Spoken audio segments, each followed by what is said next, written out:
If you all do not cooperate when Mr. Pawan Kalyan is speaking, we will have to cancel the question and answer round. So please cooperate, let him speak, and we will give you a chance to ask him questions. So please, everyone, cooperate. We are all want the same thing over here, okay? Alright, so next up, we have Megan Fallon. Megan is an entrepreneur.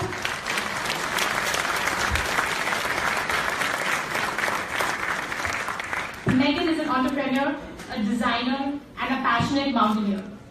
Bringing these diverse talents together, as the CEO of Barefoot College International, she exemplifies exceptional vision and commitment to social leadership while advocating for strong professional practices within a social innovation context. Her commitment to empowering illiterate and semi-illiterate rural women across the developing world through a mastery of technology, unlocking rural girls' creativity and confidence while leveraging their human potential embodied in poorer rural communities is an inspiring journey of risk-taking and respect. In her current role at Barefoot College, she leads an award-winning international social enterprise that has, for 43 years, modeled itself on the lifestyle and work style of Mahatma Gandhi. So presenting to you, Megan Fallon.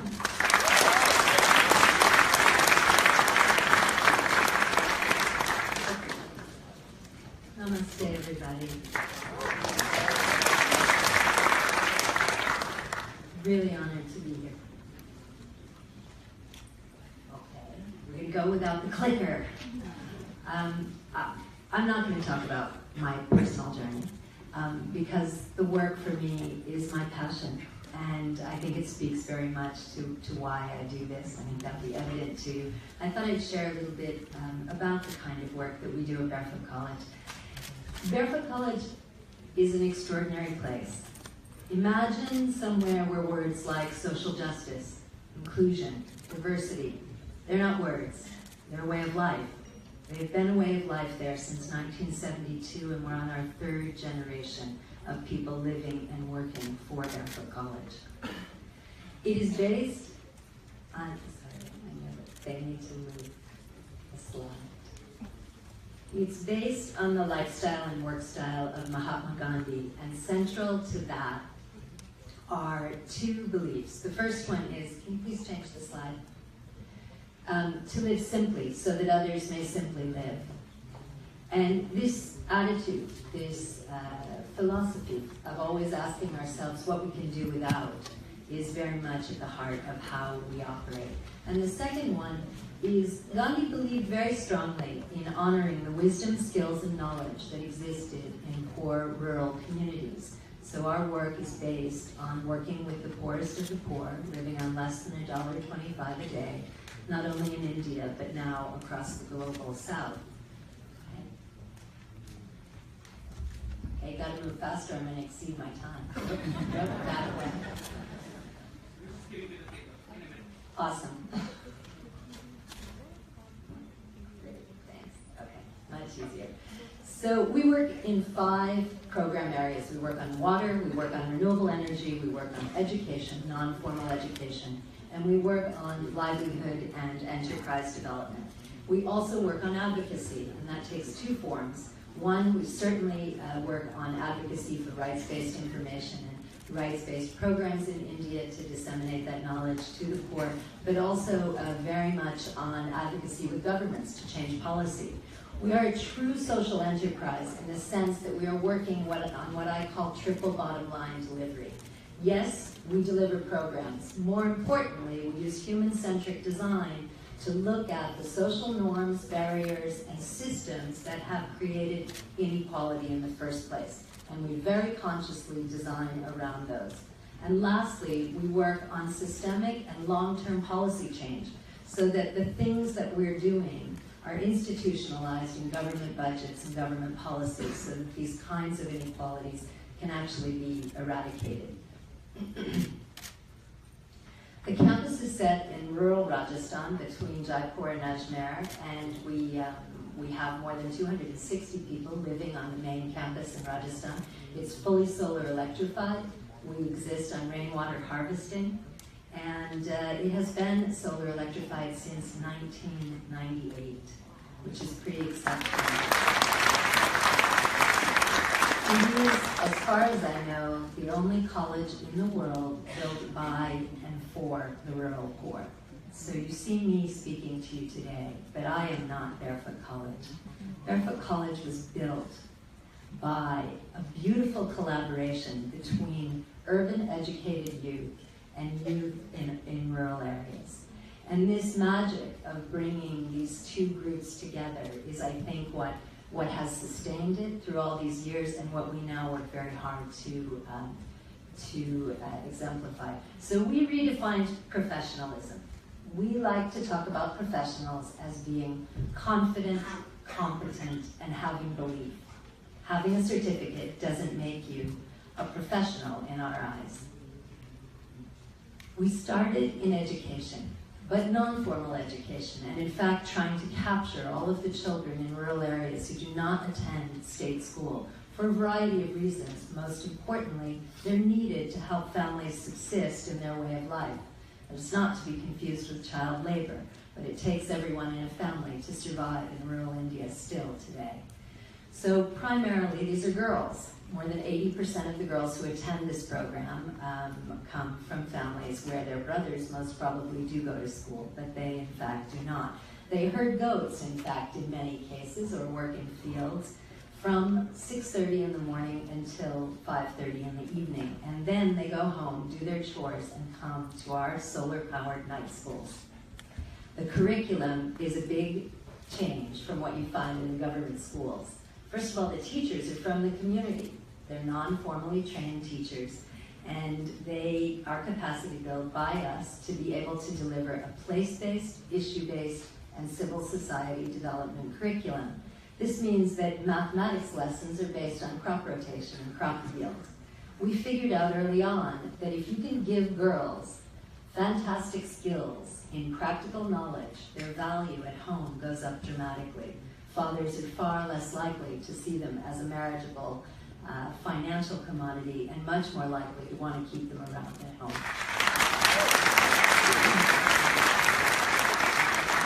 What happens is we run a children's parliament, so we have a prime minister, we have a minister of education, minister of water, and incredibly, in 35 years, there's never been a boy prime minister. We've only ever had girl prime ministers. It is a thoroughly engaged and interactive program that is really extraordinary and unique in the fact that children are really encouraged to be 100% who they are and to participate fully in their own learning. We'll come back to why that's important in a minute. Our exploration of solar energy started very early on, and this is a remarkable program now which has gone global. And so I'll talk about this just for a minute. We work in solar-powered reverse osmosis desalination of water because water is one of our primary areas of work. More importantly, we also started working on solar cooking and then solar home lighting. We began looking at light as a human right, not a luxury item that you ought to be able to be rich to afford. Access to clean light is a human right, and it enables everything that we would like to see positively coming out of the developing world. So for 1.8 billion people, this is light. And for many million children, this is how they study at night. This is a young boy in Belize, and then they throw the batteries in the water source outside the door when they're done. But it's a bit tough to learn to read and to really interact and be able to do livelihood or be able to have a healthy environment. The number one killer of women in the developing world is the inhalation of black smoke coming off of bad kerosene, which is what you see in this picture. And whole families use that for light at night. So we'd like to change that picture. We think this is a much more holistically healthy picture for children to learn with good quality light and also whole households illuminated. In 2010, we started training women and men to be solar engineers. we started looking at why can't civilians, why can't citizens be empowered with technology and technology knowledge to be able to serve their own basic needs. And what came out of that was a couple of extraordinary lessons. The first one is we learned very quickly on men are untrainable. They're restless, they're mobile, and the minute they learn a skill, they run to the nearest city and they leave their communities. And women, on the other hand, were completely the opposite. Women are grounded in their community. What they do for their families, for their children, for their way of life, and nothing motivates them to leave and abandon the people that they love and care about. So we decided that they were the best bet going. Now that was before I learned from the United Nations that in fact, for every dollar earned by a man in the developing world, only 27 cents go back to his family. For a woman, it's 85 cents. So, I'm always looking for the economic angle here to try to prove what I instinctually know, which is that women are by far the best investment we can make in the developing world. So we started bringing women from countries all over the developing world to India for 6 months to train them as fully functioning solar engineers. Now this is an extraordinary program, and guess who pays for it? The government of India. The Ministry of External Affairs has a program called ITEC, the India Technical Economic Cooperation Program, and the Barefoot College is one of the accredited programs in this. That means I can choose up to 40 women every 6 months from any developing world country, and the government of India pays their travel and training to come to India. Now there's a catch. I only take women who are illiterate and semi-literate. So 40 women from 10 countries who can't read and write, who don't speak the same language, who've never left their villages, make a journey to India that is epic every 6 months.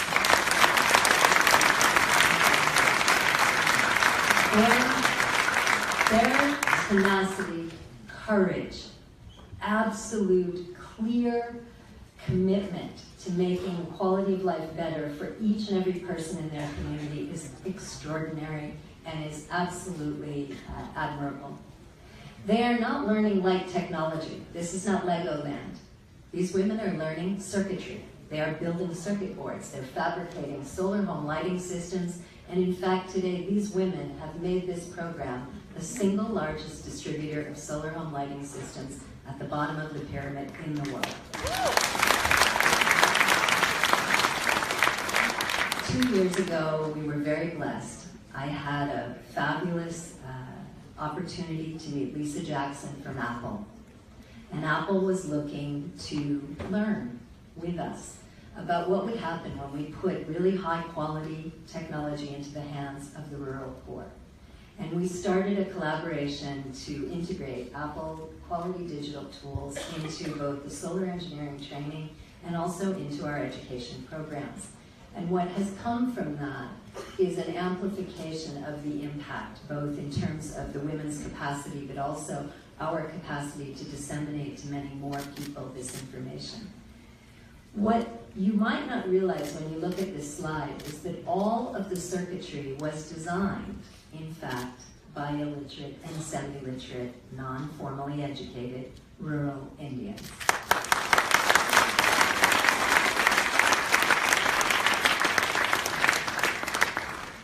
To be able to be one of only 2 Indian organizations who have exported their model globally, I think is something really to be proud of. And I am most happy to share that with you because it's something you all should be proud of too. When we bring light, we don't just bring a lantern, we light up a whole household. And we do it for every household in a community. And they are means tested. They are participants in this program. They have helped us to develop this into a blended social enterprise, which now sells, markets, and sends these home lighting systems around the developing world. In 2008, we had this sort of a footprint, 5 countries, and today we are in 81 countries. There's not too many for-profit enterprises that have had that kind of scale and that kind of ability to partner with organizations all over the world. I think that's one of the beauties of social enterprise. But we've trained more than 960 women solar engineers. And in recognition of that, the government of India has now funded us to build 5 barefoot colleges in sub-Saharan Africa. We're also working on one in Guatemala, one in Fiji, and one in Myanmar. So this model is going to go global in a very large way.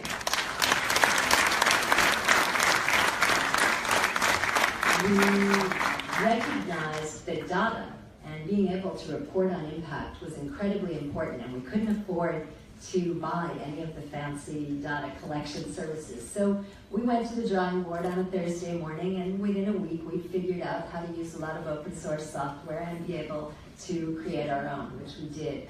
And it's now delivered by women and by my staff around the world in communities themselves. And that data is fed back. These are some images from the women. That data is fed back, and we use that data then to be able to advocate with government. We don't talk about gender. I don't talk about gender equality when we go to a community to introduce this model. But you can bet when she climbs up there and puts that panel and turns on the lights, and the whole village gives the village exactly what they want most. Her place, her recognition, her role as a role model for other girls and even young boys is assured. We don't need to talk about gender. She becomes a wise professional in that community, and her role has changed forever. But of course, it's never enough. And so she asked for more, and we said, okay, what do you want? Because everything we do at Barefoot comes from the bottom up. And she told us there were 8 categories of information that she wanted in order to be able to sustain long-term economic viability. So we started doing micro-enterprise with her, basic rights-based work, home budgeting, women's reproductive health and wellness. They now become teachers of all of these skills. They have to high-five after they learn everything. That's not to say great job, it's to say you have to teach 5 more women. So it's gone viral through the women. All of these things are digitized without language so that they can be disseminated across languages. These are tribal women, Chhattisgarh, Orissa, Jharkhand. These are women who never even knew what a digital tool was, and they're taking an iPad back to their villages. We started developing sustainable livelihoods and creating curriculums around sustainable livelihoods for those communities so they could then build economic mobility and economic energy on that. We launched our first round of honey last year. It was sold out. We'll now go to 5 states in India with the honey model. And so you too can buy Be Barefoot honey soon, coming near you. We developed a clothing line and a training program for master trainers within the solar engineers, which they now train on in their training centers. This line has been incredibly successful in East Africa, and again will move to Latin America this year. The women were really proud to present the Prime Minister with some of their products last year. In fact, he's, for those of you who don't know him, he loves technology, and so he was really fascinated with the solar technology. I think the important thing to note is that in thinking about India as a global leader, this shift that's coming now, a leader within a South-South conversation, and really driving different kinds of development initiatives. We are really looking at this as the first, and I hope of many, initiatives that partner with government, with host governments in the Global South, to take Indian best practices of fine community work and show their relevance to all developing world countries. This problem of the digital divide and inequality that exists between those of us who have access to energy, access to connectivity, and access to content, which means we can learn and access what we'd like to know, is a critical issue, and in its wake comes a lot of the issues that we're finding around radicalism, and in the space where there's no information good information comes slower somehow than bad information. So we started looking at the existing model we have and how it can scale even further. And since there's a workshop in every community that has 300 watts of power on it, we then went to our in-house R&D team, also non-formally educated. I think there's one in that team who has 8 years of primary school. And we built a solar-powered iPad charger, started putting Wi-Fi routers that are solar-powered into rural communities, tribal communities in India first, and then using the digital tools for kids to be able to exchange and to develop their own content to share. So I'm going to leave you on that note, and with just one final thought, which is a Gandhi thought, which is we may never know the effect of our actions, but if we do nothing, nothing will change.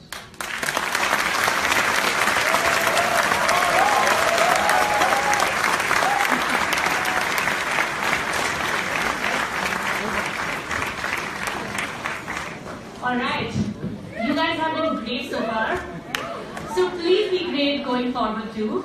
And if you guys are tweeting, please use the hashtag IndiaConference2017. Great.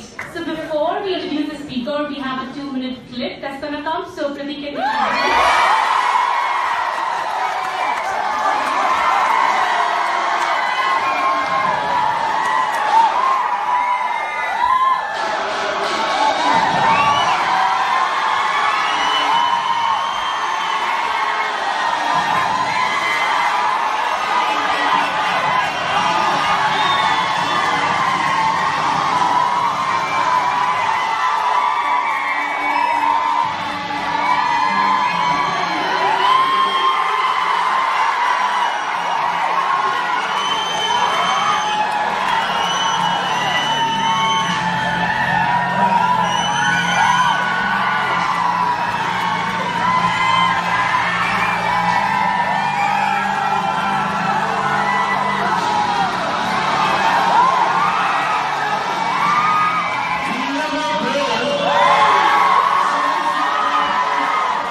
can you దశాబ్దాలుగా చనిపోతున్నప్పుడు ఇది ఏ ఒక్క ప్రజాప్రతినిధి దృష్టికి ఎందుకు వెళ్ళలేదు?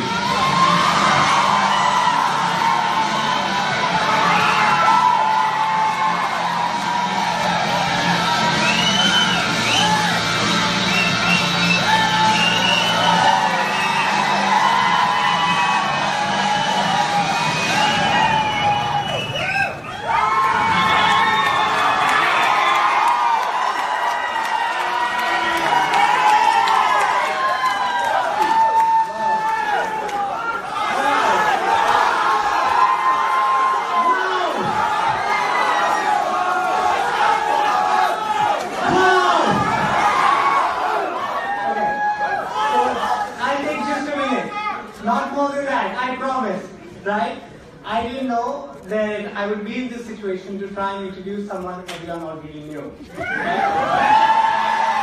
This is probably my poster buying moment at Harvard as well. So I'm here to introduce you to Mr. Pawan Kalyan,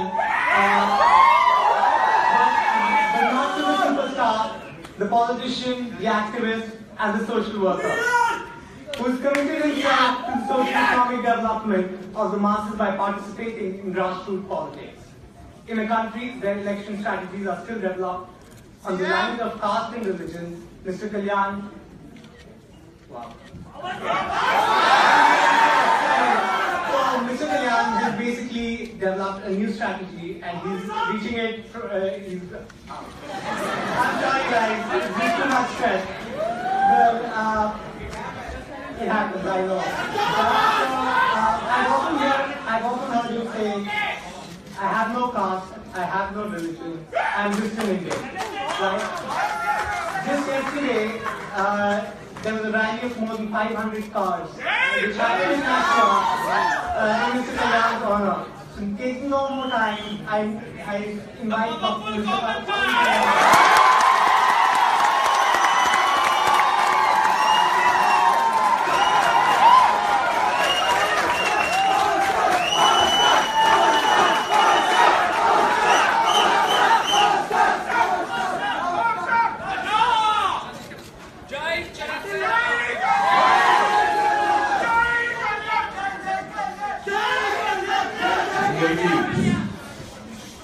అందరికీ నా హృదయపూర్వక నమస్కారం.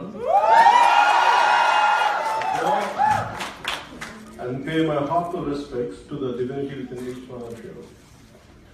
I also pay my deep respects to the founding fathers of Harvard and to their continuing legacy of excellence in human thought. I would like to convey my heartfelt thanks to the student community of Harvard and the committee who hosted all this. To Mehul and his team, thank you a lot for inviting me. It's a privilege to be one of the speakers here, and thank you. So you have to understand my situation. The reason is, I started my education at street school. It's quite difficult for me to address a speech in Harvard. You have to understand that.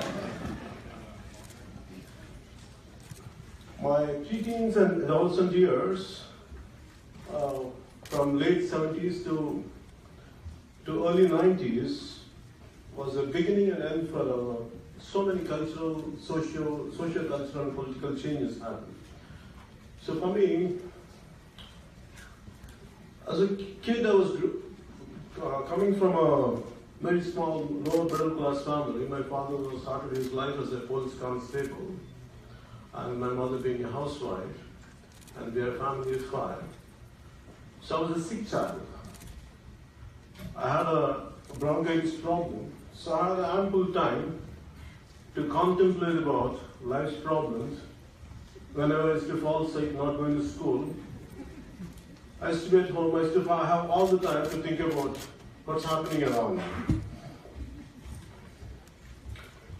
So one day, maybe just finished my street school, which means it's literally on the street.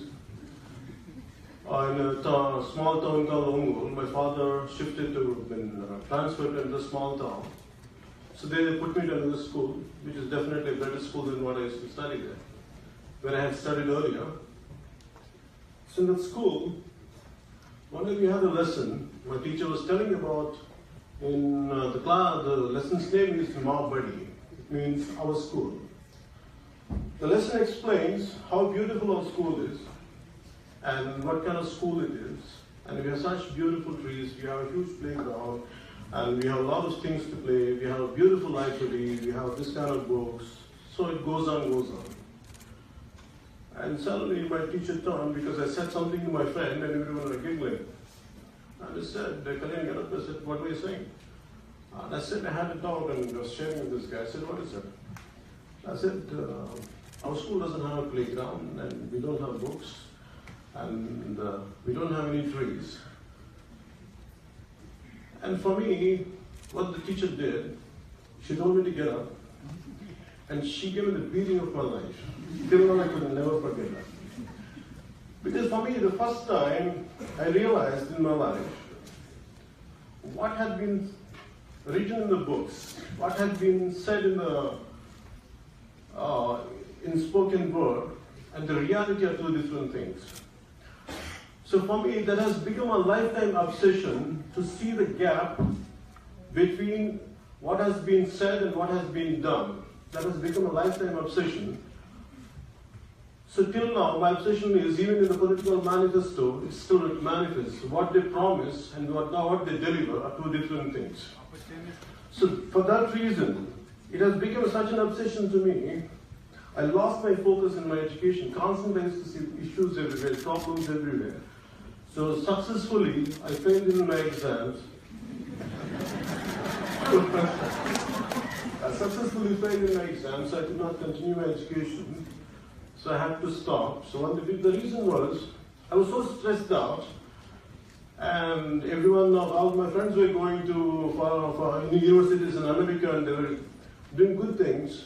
And here I've been failing. I failed in 10th grade, I failed in 11th grade, I failed in 12th grade. I was consistently I was failing.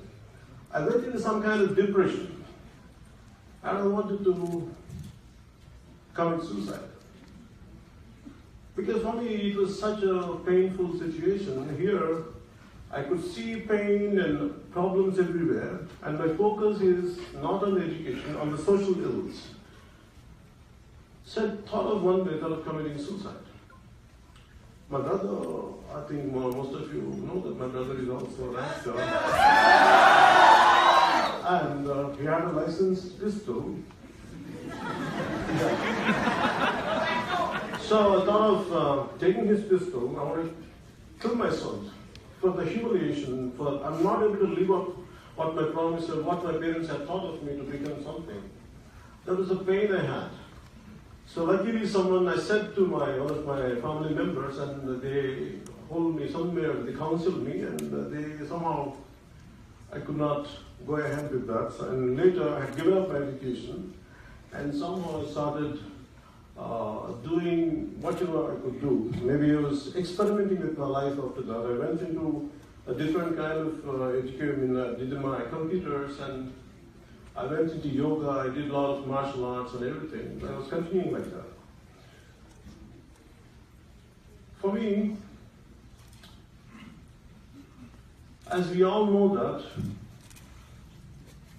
every individual is a product of his time and environment. This was my environment I grew up. So finally,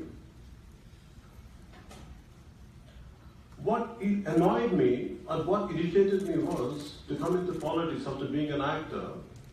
For me, to get into acting in the first place, I was not at all interested in acting. I wanted to be a yogi. And because for me, I wanted to be away from this materialistic life. I was deeply in yoga. I was doing a lot of meditations for a few hours. And I used to give a lot of nice spiritual lectures to everyone in my family. So one day my brother was quite a hard worker, and he used to work day and night. He used to come home completely tired. Here I said, I used to tell him what life is all about, how we One day he was so irritated with me, and he said, idiot. Yeah, he called me idiot. Whatever you say, I agree with you. Can you be the same guy and same person, even after being something, after creating something, after getting to something, make something concrete, and achieving something? Could you be the same thing when I listened to you? I said. And that was an awakening to me. So it took me some time. Now suddenly life is right in front of me. I don't know this. I missed my education. I missed everything possible. The only opportunity I had was acting. And you have to understand me, I'm quite shy. And even now if I have to go to shoot, I will never go straight. I always say, go like this, go. I go from a corner and go, and secretly, like first shot, I always get into in a discreet manner. Then I feel comfortable. So imagine my plight, when I had started. I was shy, and finally, out of necessity, I had to come out of my own shackles. So what I did, finally after becoming an actor, so what my whole passion was, all through my childhood, I was studying society. I was studying things around me. At one point of time in my childhood, because before I was consistently, one of the reasons why I was failing was, I could see a lot of issues, a lot of injustice happening around me. I wanted to get into some kind of extremist outfits like Naxalites and all. My brother was very worried about my future. He doesn't know how to control me. He thought if I would buy him a gun, maybe he will confine himself not to go into this kind of extremist outfits. But my problem was, not about extremity, not about getting into Naxalites or radicals. For me, my problem was how to address these issues. Because for me, I have always seen law, Indian law, any situation, gross injustice happens, the law is applied weakly to the strong and strongly to the weak. That's the problem of our country.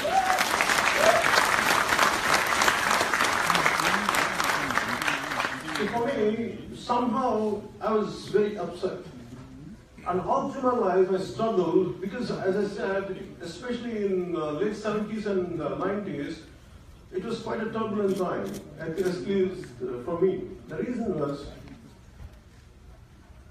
I wanted to embrace an ideology, and here we had capitalism one side, and still communism was quite active then, and Union of Soviet Socialist Republic was still active. And for me, my father comes from a communist family, and he was a hardcore communist. My mother is a deeply religious, and my father, like any other Indian communist, I don't know. Definitely, my father, like other communists, I don't know. But my father was also a great devotee of Swami Vivekananda and Ramakrishna Paramahamsa. So the contrast of communism and Swami Vivekananda teachings used to be right in my home. It used to be quite confusing for me.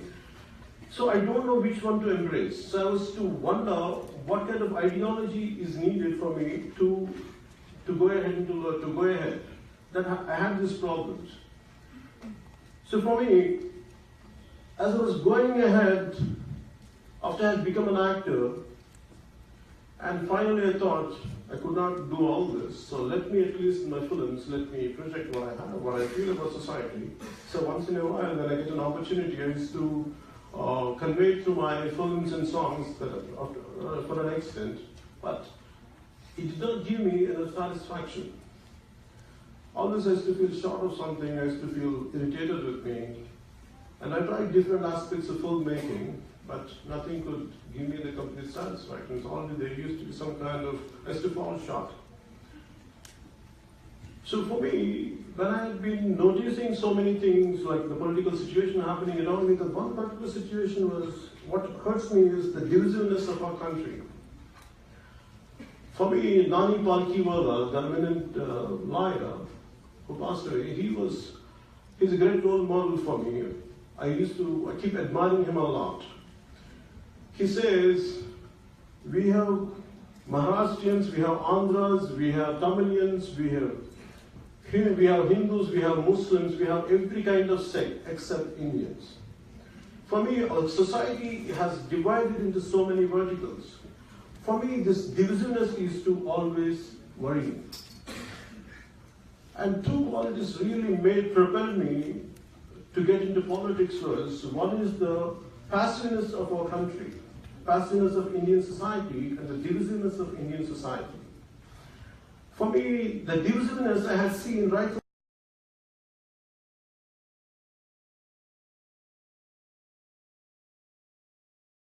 from grade. My sister was she's around 16, 17 then, she used to go to a dance school. And my father being a policeman, and my sister went for a dance class one evening, and she came back crying. What exactly happened was, a local thug caught hold of her hand, he was dragging her, like he was taking her away. And so many people were just blindly looking at her, no one had moved, not even an inch. And finally something happened, she had to rescue herself, and she came back crying, and she came back home running. For me at that age, it was my first flow with rage, I want to kill that guy.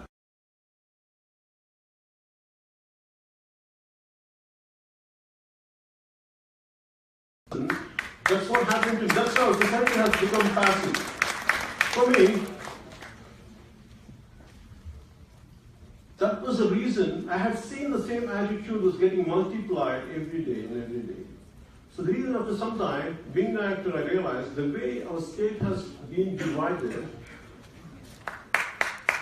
and for me it was a very painful situation, not about the state division, the issue, the way government handled, the parties handled, They took care of the issue, they kept the issue for 17 years. They kept the issue in cold storage. And one fine day they had woken up and they broke the state in 12 hours. The kind of problems, what still we are unfolding here in both the states is mindless division without any thought process.